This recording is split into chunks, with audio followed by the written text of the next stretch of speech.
அருமையான ஆண்டோடைய பிள்ளைகளே, இந்த நல்ல பரிசுத்த நாளின் காலை வேளையிலே தேவ வார்த்தைகளை ஓய்வு நாள் பள்ளியின் மூலமாக கேட்க வந்திருக்க உங்கள் அனைவரையும் நான் ஆண்டவராக இயேசு கிறிஸ்துவின் திருநாமத்தினாலும் சென்னை பெருநகர செவன்த் டே அட்வென்டிஸ்ட் திருச்சபையின் ஓய்வு நாள் பள்ளி மற்றும் தனிநபர் ஊழிய இலாகாவின் சார்பாக நான் உங்களை வரவேற்றுக் கொள்ள கடமைப்பட்டிருக்கிறேன்.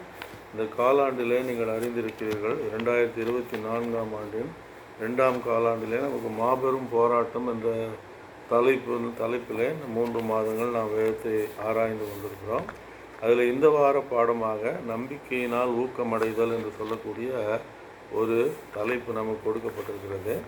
இந்த தலைப்பில் ஆண்டவராகிய இயேசு கிறிஸ்து 2ஆம் வருகை பற்றிய சில தீர்க்க தரிசன பகுதிகளை ஆராய்ச்சி செய்வதற்காக நமக்கு கொடுக்கப்பட்டிருப்பதை நம்மால் அறிந்து கொள்ள முடிகிறது. அந்த பாடத்திற்குள்ளாக கடந்து செல்வதற்கு முன்பாக கண்களை மூடி நாம் கர்த்தரை நோக்கி ஜெபித்து அதன் பின்பு நாம் பாடத்திற்குள்ளாக கடந்து செல்லலாம். மகா உன்னதங்களில் வீற்றிருந்து பூமியின் மனுபுத்தர் ஆகிய எங்கள் மேல் கண்ணோக்கமாக இருக்கிற எங்கள் நல்ல ஆண்டவரே, இந்த நல்ல பரிசுத்த நாளின் காலை வேளைக்கு அவமுக்கு நாங்கள் நன்றி செலுத்துகிறோம். அப்பா, நம்முடைய சமூகத்தில் ஓய்வு நாள் பாடங்களை நாங்கள் ஆராய்ந்து பார்க்க இருக்கிறோம். நம்முடைய கிருபை எங்களோடு கூட இருந்து பாடங்களின் ஆழ்ந்த அர்த்தங்களை நாங்கள் விளங்கி கொள்ளத்தக்கதான உதவி செய்ய வேண்டுமாக ஜெபிக்கிறோம். ஆசீர்வாதத்து தாரும் தூய கரத்திலே நாங்கள் ஒப்புக் கொடுக்கிறோம். பரிசுத்தப்படுத்தி பாதுகாத்து கொள்ளும் சுவாமி. எங்கள் வாயின் வார்த்தைகளும் இருதயத்தின் தியானமும் உடைய சமூகத்திலே இந்த வேலையிலே பிரியமாக இருக்கிற உதவி செய்ய வேண்டுமாக ஜெபிக்கிறோம். இயேசுவின் இன்ப நாமத்திலே வேண்டுகிறோம், அன்புள்ள பிதாவே, ஆமென்.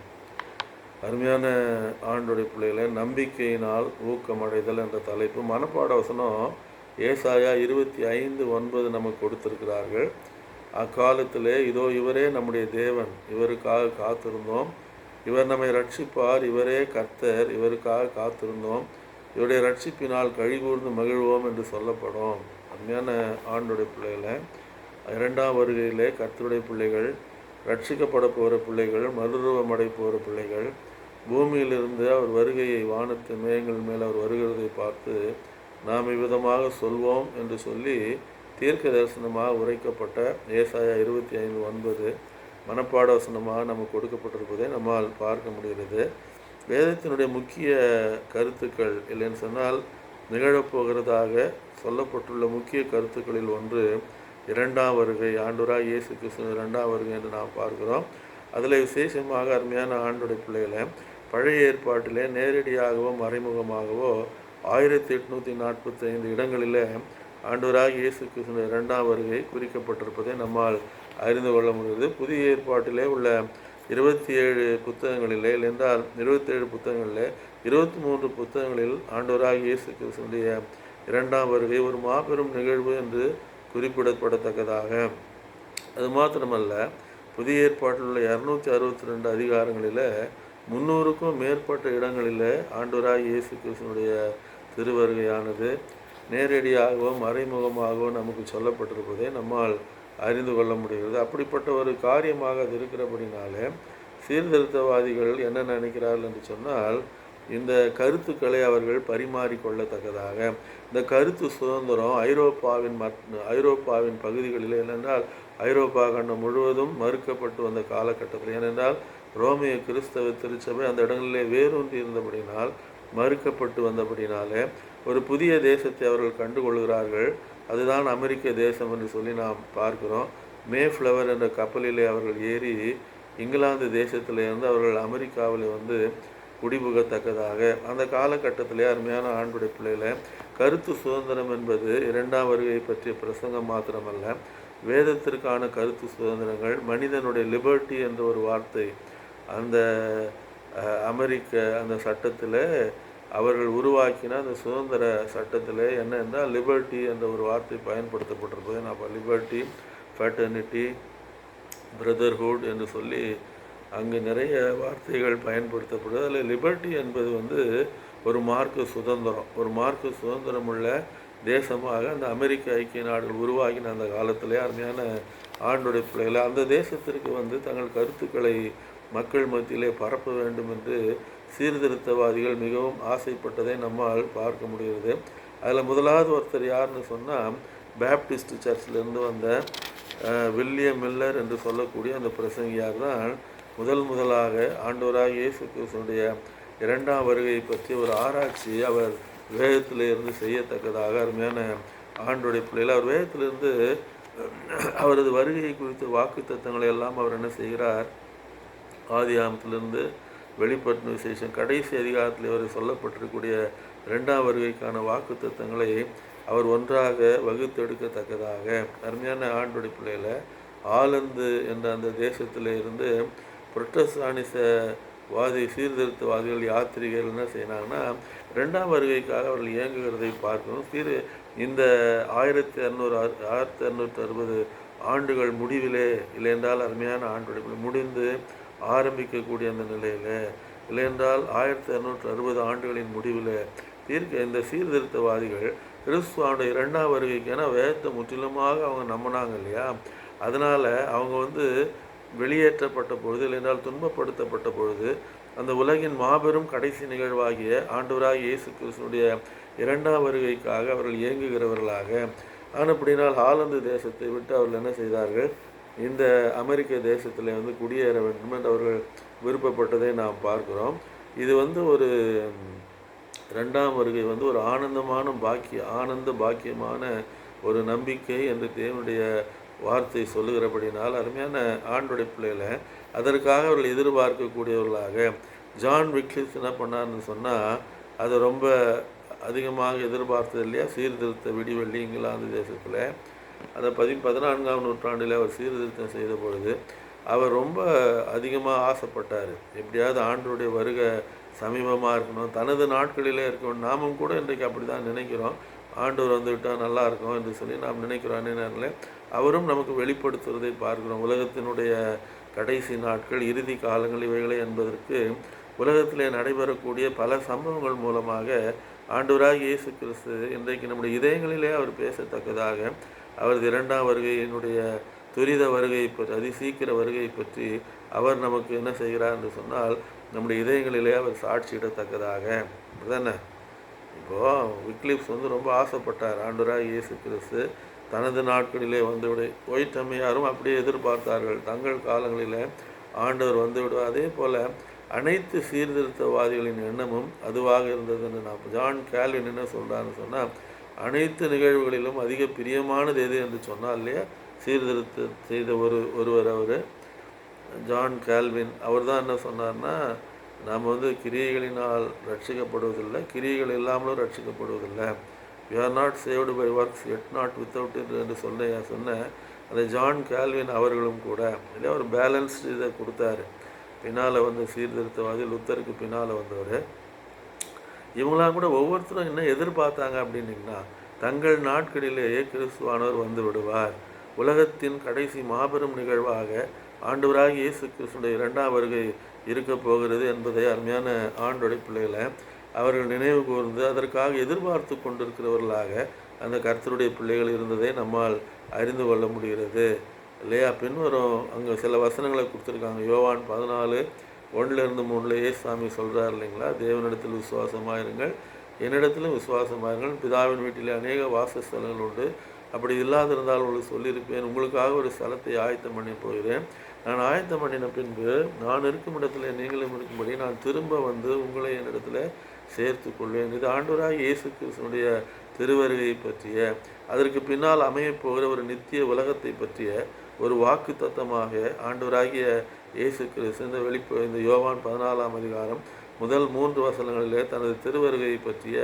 ஒரு செய்தியை அவர் அறிவிப்பதை நாம் அதே போல் 1 தெசலோனிக்கர் 4ஆம் அதிகாரத்தில் கூட என்ன சொல்லப்பட்டிருக்கிறது அப்படின்னு சொன்னால், மற்றவர்களைப் போல நீங்கள் அழுது துக்கிக்காதிருங்கள், மரணத்தை குறித்து அவர் சொல்லுகிறார்.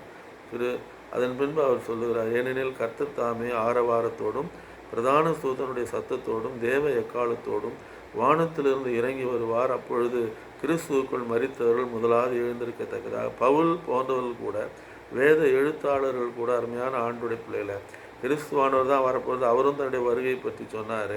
அவருக்கு பின் வரக்கூடிய புதிய ஏற்பாட்டு எழுத்தாளர்கள் எல்லாருமே தங்கள் நாட்களிலே கர்த்தராகிய இயேசு கிறிஸ்து வந்து விடுவார் என்று அவர்கள் நம்பத்தக்கதாக அருமையான ஆண்டுடைய பிள்ளைகளை இல்லையா. அந்த ஒரு காரியம் இங்கே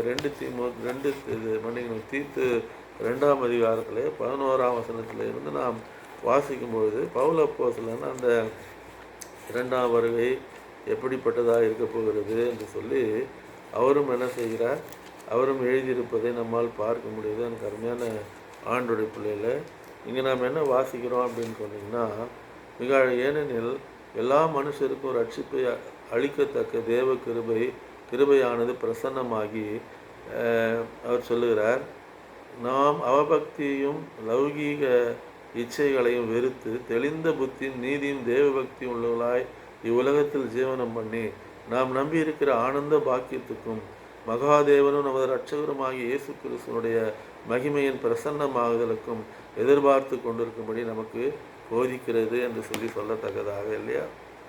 ஆனந்த பாக்கியம், நாம் எதிர்பார்த்து கொண்டிருக்க ஆனந்த பாக்கியம். ஆண்டவராக இயேசு கிறிஸ்து வருவார், அவரோடு சென்று நித்திய அந்த உலகத்திலே நாம் வாசம் செய்கிறவர்களாக இருக்கத்தக்கதாக. அப்போனா இது கால நெடுகிலும் இருந்து அந்த பிள்ளைகளுக்கு தேவன் கொடுத்த ஒரு வாக்குறுதி. அதன் மேல் விசுவாசம் வைத்து காத்து கொண்டிருந்து அதற்கேற்ப தங்கள் வாழ்க்கையை அவர்கள் மாற்றி அமைத்து கொண்டு வாழக்கூடியவர்களாக இருந்ததை நம்மால் பார்க்க முடியும். இந்த உலகத்தில் இருக்கக்கூடிய எல்லா விதமான உபத்திரவங்களுக்கும் சர்ச்சைகளுக்கும் பிரச்சனைகளுக்கும் நாம் படுகிற பாடுகளுக்கும் ஒரு முடிவாக ஆண்டவராக இயேசு கிறிஸ்துவனுடைய இரண்டாம் வருகை அமைப்போகிறது என்றால் அது மிகையாகாத அருமையான ஆண்டோடைய பிள்ளைகள். அப்படி தானே ஒலிவமலையின் மேல் இருந்தபொழுது அவர் என்ன செய்கிறாரு, மத்தேயு சுவிசேஷம் 23ஆம் அதிகாரத்தில், ஆண்டவரே இவளெல்லாம் எப்பொழுது சம்பவிக்கும் என்று அவர்கள் கேட்டபொழுது தனது திருவருகைக்கு முன்பாக நடைபெறப்போகிற சம்பவங்களை பற்றி 24ஆம் அதிகாரத்தில் விசேஷமாக அவர் அநேக காரியங்களை முதல் வசனத்திலிருந்தே அவர் சொல்வதை நம்மால் பார்க்க முடியும். இதெல்லாம் ஒரு பாக்கியமான நம்பிக்கையாக ஒரு கிறிஸ்தவனுக்கு இரண்டாம் வருகை அமைவதை நம்மால் பார்க்க முடியும். திங்கட்கிழமை பாடத்தில் ஞாயிற்றுக்கிழமை தலைப்பு அவரது வருகை குறித்த வாக்குறுதி, திங்கட்கிழமை தலைப்பு காலத்தை எதிர்பார்த்திருத்தல் என்ற ஒரு தலைப்பு கொடுக்கப்பட்டிருப்பதை நம்மால் அறிந்து கொள்ள முடியுது. காலத்தை எதிர்பார்த்திருத்தல் என்று சொல்லக்கூடிய ஒரு இந்த 19ஆம் நூற்றாண்டினுடைய பிற்பகுதியில் தான் நீங்கள் பார்த்தீங்கன்னா, அதாவது ஆரம்ப பகுதியில் பார்த்தீங்கன்னா வில்லியம் மில்லர் என்று சொல்லக்கூடிய அந்த மனிதர் என்ன செய்கிறார் என்றால், அமெரிக்க தேசத்திலே அவர் எழும்பி ஆண்டவராக இயேசு கிறிஸ்துவினுடைய திருவருகை மிக சமீபமாக இருக்கிறது என்று அவர் பிரசங்கிக்கத்தக்கதாக அவர் என்ன செஞ்சார்னு சொன்னால், ஆண்டவர் காலம் நிறைவேறின பொழுது கிறிஸ்து பூமிக்கு வந்தார்னு பவுல் சொல்கிறார் இல்லையா, கலாத்தியர் 4:4. அப்படிதான் நியாயப்பிரமாணத்தை உட்பட்டவர்களை மீட்டு கொள்ளத்தக்கதாக நியாயப்பிரமாணத்துக்கு கீழ்ப்படிந்தவராக தம்முடைய குமாரனை தேவன் அனுப்பினார் அப்படின்றதுனால ஒரு காலங்களை பற்றி குறிக்கப்பட்டிருக்கிறது 2300 ராப்பொழிலும் கூட. ஆனப்படினால் அவர் என்ன நம்பினார் என்றால், அருமையான ஆண்டுடைய பிள்ளைகளை சில கணக்குகள் வேதத்தில் வைக்கப்பட்டிருக்கும். அதை நாம் தேடி ஆராய்ந்து பார்த்தால் ஆண்டவராக இயேசு கிறிஸ்துவின் திருவருகையினுடைய காலகட்டங்கள் அவைகளிலே மறைக்கப்பட்டிருக்கலாம் என்று என்ன செய்தார் என்றால், அவைகளை குறித்த ஒரு ஆராய்ச்சியை இல்லையா, காலத்தை எதிர்பார்த்திருத்தல் என்ற தலைப்பு, அதனால்தான் திங்கட்கிழமை கொடுத்துருக்காங்க. அவர் ஆசை என்னன்னு சொன்னால், கட்டாயமாக மறைக்கப்பட்டிருக்கும் அதில், அதனால் நம்ம தேடி ஆராய்ந்தால் கண்டுபிடிச்சிடலாம் அப்படின்னு அவருக்கு ஒரு ஆசை. அது கேட்டாற் போல் ஆண்டவர் தனது திருவருகையை பற்றி என்ன செய்தார்னு சொன்னால், அருமையான ஆண்டோடைய பிள்ளைகளை அவருடைய வருகை எப்படிப்பட்டதாக இருக்கும்.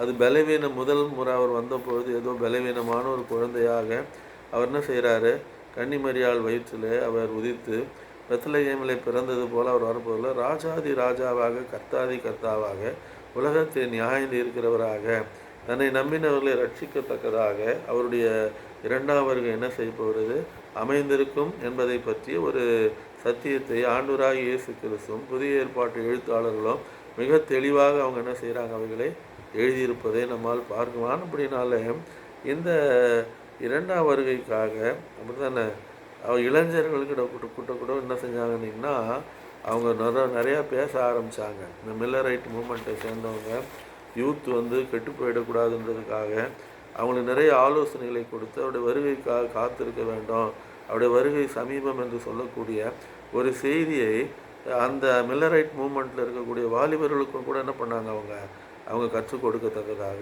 அதான் செவ்வாய்க்கிழமை பாடத்தில் வில்லியம் மில்லரும் வேதாகமும் என்ற தலைப்பு நமக்கு கொடுக்கப்பட்டிருப்பதை நான் பார்க்குறேன். அருமையான ஆண்டோடைய பிள்ளைகளை அவங்க என்ன செஞ்சாங்க அப்படின்னிங்கன்னா, வேத வாக்கியங்களை இவர் மில்லரும்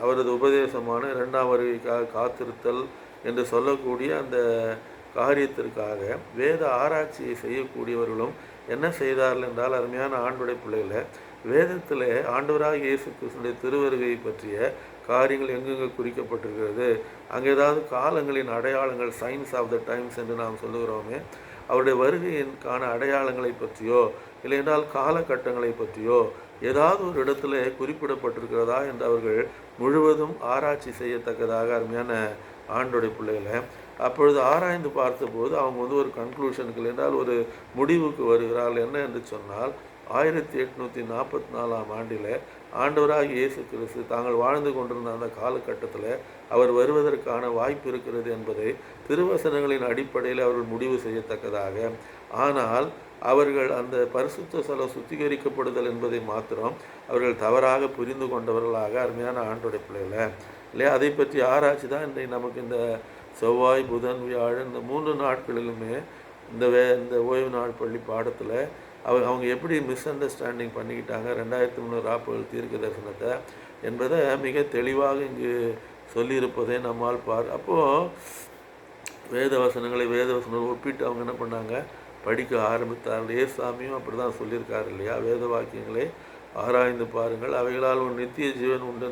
இவங்க அந்த டைமை தான் தப்பாக என்ன பண்ணாங்க, டைமை மாத்திரம் இல்லை, அந்த நிகழ்வினுடைய அந்த வார்த்தையே அவங்க என்ன பண்ணிட்டாங்க, தானியேல் 8:14 இருக்கிறதையே அவங்க மிஸ் அண்டர்ஸ்டாண்ட் பண்ணிட்டாங்க. ஆனால் அப்படின்னால்தான் அவங்க 2300 ராப்பகல் முடிவில் இயேசு கிறிஸ்து பூமிக்கு வருகிறார் என்று அவர்கள் சொல்லத்தக்கதாக, பிரசங்கிக்கத்தக்கதாக, அப்படி தானே பார்க்கும்பொழுது அந்த காரியங்களெல்லாம் நாம் தியானித்து பார்க்கலாம்.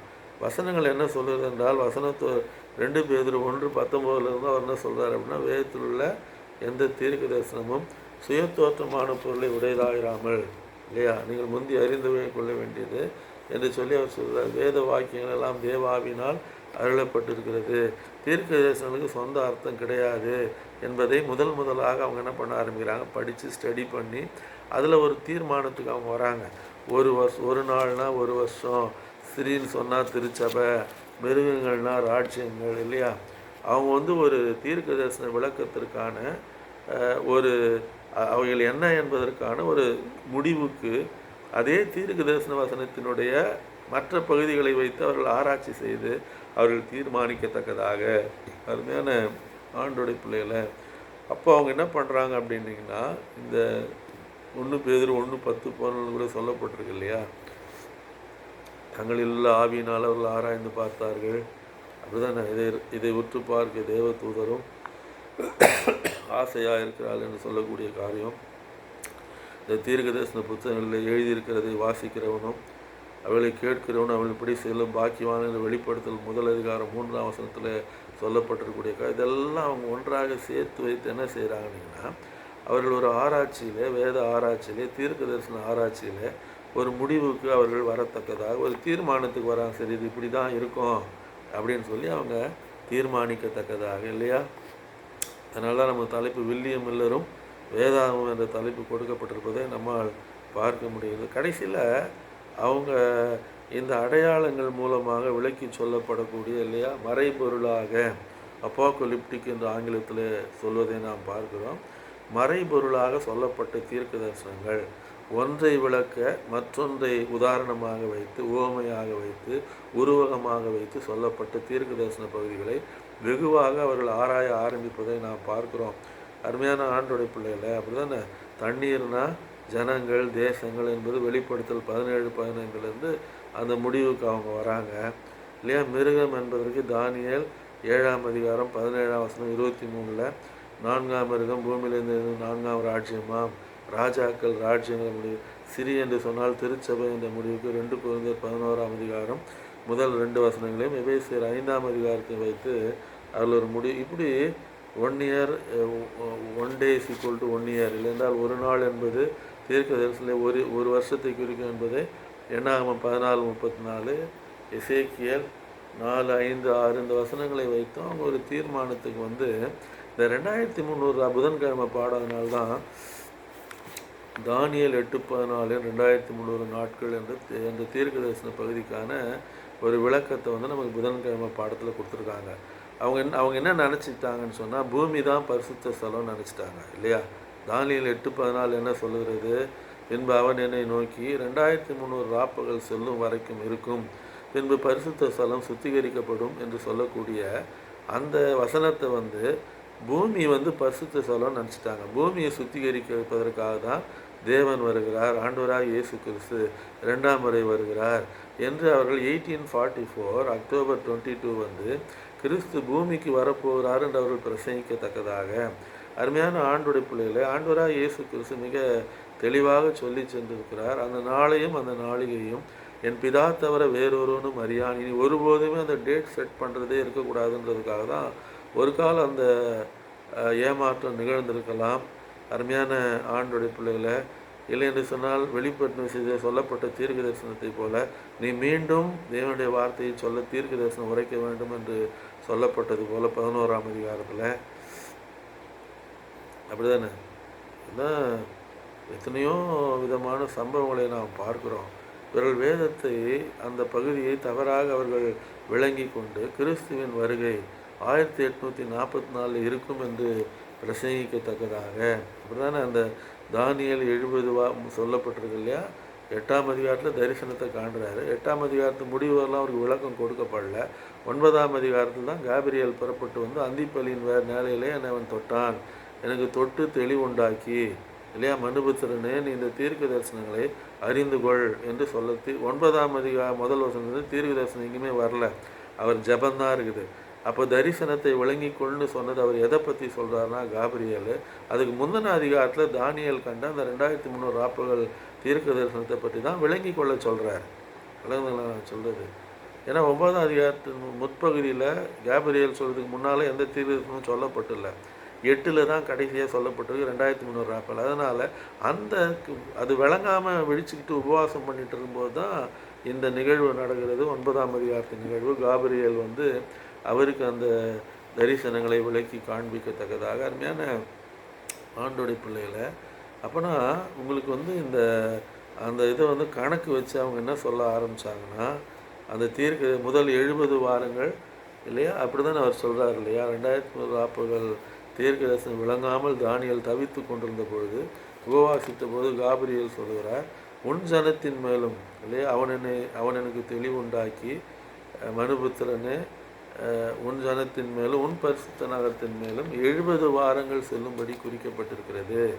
9ஆம் அதிகாரம் 27 நான் சொல்லக்கூடிய உங்களுக்கு விளக்கங்கள் அதில் நீங்கள் பார்க்கும்போது மிக அழகாக அந்த 2300 ராப்பகல் தீர்க்க தரிசன விளக்கமானது தானியேலுக்கு சொல்லப்படத்தக்கதாக இல்லையா.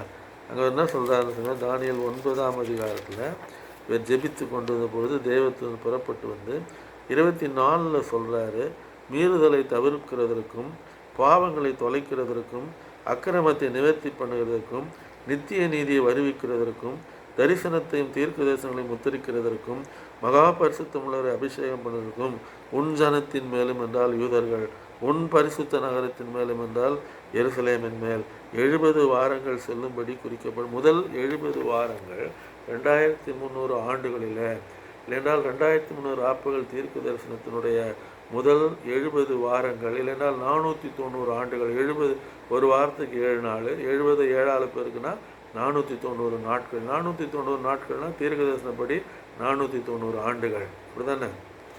எசேக்கியேல் 4:5-6 நமக்கு மிக அழகாக அந்த தீர்க்க தரிசனத்துக்கு எப்படி நம்ம அந்த வருஷங்கள் கணக்கு எடுக்கிறதுன்றது வந்து அங்கே மிக அழகாக சொல்லப்பட்டு நான் வாசிக்கிறவங்களுக்காக எசேக்கியேல் 4:5-6 அவளுடைய அக்கிரமத்தின் வருஷங்களை உனக்கு நாட்கணக்காக என்ன கட்டளையிட்டேன். தேவன் சொல்லுகிறார் எசேக்கியேல் இடத்துல, 390 நாட்கள் வரைக்கும் நீ இஸ்ரவேல் வம்சத்தான அக்கிரமத்தை சுமக்க வேண்டும்.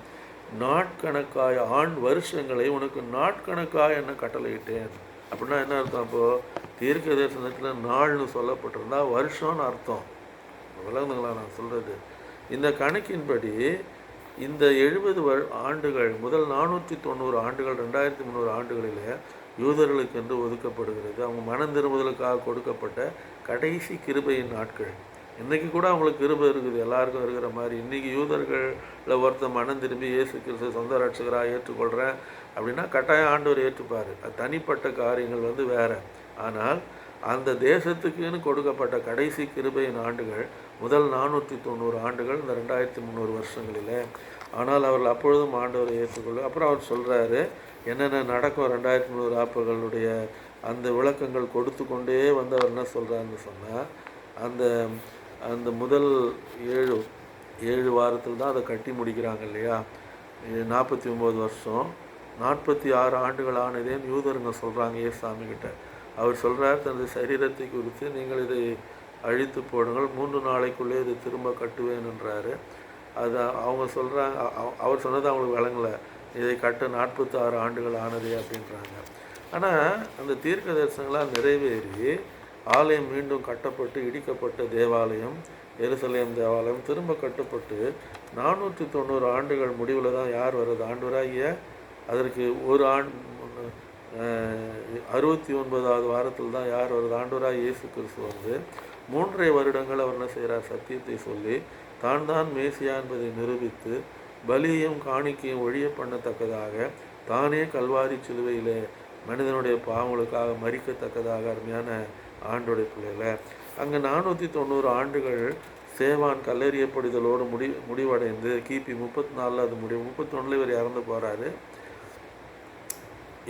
மரித்து உயிர் தெழுந்து பரலோகத்துக்கு செல்கிறார். 34 வந்து சேவான் கல்லெறியப்பட்டு மரித்து போகிறார். அதனால் அதோடு அந்த 2000 அந்த முதல் 70 வாரங்கள் என்ன செய்கிறது? முடிவடைகிறதை நம்மால் அறிந்து கொள்ளும். யூதர்களுக்கு அதுக்கப்புறம் பார்த்தீங்கன்னா புரஜாதியாராகிய நமக்கு, இல்லைன்றால் கர்த்தரை அறிந்திராத நமக்கு சுவிசேஷம் உலகம் முழுதும் என்ன செய்கிறது? பரவி கடைசியில் 2300 ஆப்புகள் எங்கே முடிகிறது என்றால் 1844 ஆண்டில் இல்லையா, போன நூற்றாண்டுக்கு முந்தின நூற்றாண்டு அந்த 2300 ஆப்புகள் தீர்க்க தரிசன பகுதி, வேதத்தில் உள்ள மிக நீண்ட தீர்க்க தரிசன பகுதி அதுதான். அது முடிவடைவதை நம்மால் பார்க்க முடியும். வியாழக்கிழமை படத்தினால்தான் நீளமான தீர்க்க தரிசன காலக்கோடு என்று சொல்லப்பட்டிருப்பதை நாம் பார்க்கணும் இல்லையா. 457 தான் அந்த கட்டளை கொடுக்கப்படுது. யாரால் கொடுக்கப்படுது? இந்த அர்த்த சஷ்டாவால் கிமு 450. அப்போ மேரிய பேச்சே தான் பவரில் இல்லையா, ஒரு உலக வல்லமையாக இருந்த நாட்கள் அவைகள் பேரரசாக இருந்துச்சு. அந்த ராஜா கொடுத்த கட்டளையின்படி நீங்கள் பார்க்க போனால் 1844 2300 ஆப்புகள் முடிவடைகிறது என்று நாம் பார்க்கிறோம். இந்த எல்லாம் முடிவடைந்த பின்பு பரிசுத்த ஸ்தலம் சுத்திகரிக்கப்படும் என்பதை தான் இவங்க என்ன புரிஞ்சுக்கிட்டாங்க. இங்கே மேப்பு கூட கொடுத்துருக்காங்க. அது ரொம்ப சின்னதாக இருக்குது. இந்த மேப்பில் கூட அந்த விளக்கத்தை என்ன பண்ணியிருக்காங்க அவங்க கொடுத்துருக்கிறத நம்ம பார்க்குறோம். அப்போ வந்து உங்களுக்கு இந்த 2300 ஆப்புகள் இந்த முடிவை தான் அவங்க தப்பாக புரிஞ்சுக்கிட்டாங்க. முடிவில் வந்து பரிசுத்த ஸ்தலம் சுத்திகரிக்கப்படும் என்பது பரலோக பரிசுத்த ஸ்தலத்திலிருந்து மகா பரிசுத்த ஸ்தலத்திற்கு இயேசுவானவர் செல்கிறார் என்பதை அவர்களால் விளங்கி கொள்ள முடியாமல் அவங்க என்ன நினச்சிட்டாங்கன்னு சொன்னால், பரிசுத்த ஸ்தலம் சுத்திகரிக்கப்படும் என்றால் பூமி தான் பரிசுத்த ஸ்தலம்னு நினச்சிட்டாங்க. அங்கே தான் மிஸ் அண்டர்ஸ்டாண்ட் பண்ணாங்க 2300 ஆப்புகள் தீர்வு. அதனால் காத்துட்டு இருந்தாங்க. ஒரு மாபெரும் ஏமாற்றம், இந்த கிரேட் டிசப்பாயின்மெண்ட் என்று ஆங்கிலத்தில் சொல்வதை நான் பார்க்குறேன். Millerite movement. அதுலேருந்து 3 கூட்டம் பிரிஞ்சுது. ஒன்று அமெரிக்க நட்பந்துகள், அடுத்தபடியாக இல்லை என்று சொல்லக்கூடிய மார்க்கம், கடவுள் மறுப்பு இயக்கம், அடுத்தபடியாக செவன்த் அட்வென்டிஸ்ட். இந்த 3 பிரிவுகள் அந்த காலத்தில் தான் என்ன செஞ்சாங்க, அவங்க உருவானதை நம்மால் பார்க்க முடியுது. அதுலேருந்து வந்தவங்க தான் செவன்த் அட்வென்டிஸ்ட் திருச்சபை நம்பர். அந்த ஒரே ஒரு வார்த்தையை தான் அவங்க தப்பாக புரிஞ்சுக்கிட்டாங்க. பூமியும் பரிசுத்த ஸ்தலம்னு நினச்சிட்டாங்க. ஆனால் ஏசாமி வரல. அப்புறம் தான் அவங்களுக்கு அந்த வெளிச்சம் கிடைக்குது. எபிரேயருக்கு பவுல் நிருபத்திலிருந்து மெய்யான அடையாளமாக இருக்கிற பரிசுத்த ஸ்தலத்தில் அவர் பிரவேசியாமல் பூமியில் பரலோகத்தில் தானே பிதாவாகிய தேவனுக்கு முன்பாக பிரத்யட்சமாக இருக்கும்படி பிரவேசித்திருக்கிறார் என்று சொல்லப்பட்ட தீர்க்க தரிசன பகுதி இருக்கு, சொல்லப்பட்ட வேத வசனம் இருக்கிறது. அது அப்போ தான் அவங்களுக்கு விளங்குது. பூமிக்கு வரல அவர். பரலோக பரிசுத்த ஸ்தலத்திலிருந்து மகா பரிசுத்த கிறிஸ்துவானவர் நியாய விசாரிப்பிற்காக அவர் கடந்து சென்றிருக்கிறார் இல்லையா. ஆண்டிற்கு ஒரு முறை ஆசாரியம் போவான். தனது பாவத்திற்காகவும் ஜனத்தின் பாவங்களுக்காகவும் பரிசுத்தலத்தில் குமுலேட்டிவ் சின் சேர்க்கப்பட்டு ஆண்டு முழுவதும் ரத்தம் சிந்துதலினாலே அவர்கள் பாவங்கள் மன்னிக்கப்படத்தக்கதாக பரிசுத்த ஸ்தல திரைக்கு மேலாக ரத்தம் தெளித்ததினாலே சேர்க்கப்பட்ட பாவங்கள் மகா பரிசுத்தலத்துக்கு ஆசாரியன் போகும்போது அது கழுவப்படுகிறது என்ற அந்த பழைய ஏற்பாட்டு அந்த ஆசிரியப்பு கூடார ஊழியத்தினுடைய விளக்கத்தின்படியே இயேசுவானவர் மகா பரிசுத்தத்துக்குள்ளாக பிரவேசித்திருக்கிறார் பரலோகத்தில் என்ற சத்தியத்தை அவர்கள் அப்பொழுதுதான் அவர்களுக்கு பிடிபட ஆரம்பிக்கும். ஆனாலும் நிறைய சத்தியங்கள் வந்து அதுலேருந்து சில உண்மைகள் வெளிப்பட ஆரம்பிச்சுது. அவங்க சொன்ன டாக்டரின்ஸில் அடிப்படை வேத உபதேச கோட்பாடில் நிறைய இதை தவிர மற்றது எல்லாமே சரியாக வேதத்திற்கு ஒத்ததாக. இதை மிஸ் அண்டர்ஸ்டாண்டிங்னால தான் அவங்க தப்பாக போதிச்சாங்க. ஆனால் சரியாகி விட்டது. கர்த்தர் நம்மோடு கூட இருப்பார். அவருடைய வருகைக்காக காத்திருந்து அநேகரை அவர் பாதத்திலே கொண்டு வந்து சேர்க்கிறவர்களாக நாம் இருப்போம். கர்த்தர் தாமே நம்மோடு இருப்பாராக. ஆமென். பிரார்த்தனை செய்வோம். மகா உன்னதங்களில் வீற்றிருந்து பூமியின் மனுபுத்தராகிய எங்கள் மேல் கண்ணோக்கமாக இருக்கிற எங்கள் நல்ல ஆண்டவரே, இந்த நல்ல பரிசுத்த நாளின் மத்தியான வேளையில் சுவாமி உடைய பாடங்களை நாங்கள் தியானித்து பார்த்தோம். உடைய திருவருகை, உடைய திருக்குமாடு திருவருகை மிக சமீபம் என்பதை நாங்கள் அறிந்திருக்கிறோம். அப்பா, உலகத்திலே நடைபெறக்கூடிய காரியங்கள், மத்திய கிழக்கு ஆசியாவிலே நடைபெறக்கூடிய காரியங்கள், 6ஆம் தூதன் கலசத்திலே ஊற்றின போது நிறைவேறினதாக வெளிப்படுத்தல் 16 சொல்லப்பட்டிருக்க காரியங்கள் எல்லாம் நிறைவேறி கொண்டிருக்கிறது. ஆண்டவரே, உடைய திருவருகை சமீபமாக இருக்குது. அதற்கென்று நாங்கள் எங்களை ஆயத்தப்படுத்தி கொள்ள நீர் எங்களுக்கு உதவி செய்ய வேண்டுமாய் ஜெபிக்கிறோம். ஆசீர்வதித்து தாரும். அதற்காகவே காத்திருக்கிறவர்களாக இருக்க நீர் எங்களுக்கு அனுக்கிரகம் செய்து வழி நடத்தி செல்ல வேண்டுமாய் ஜெபிக்கிறோம்.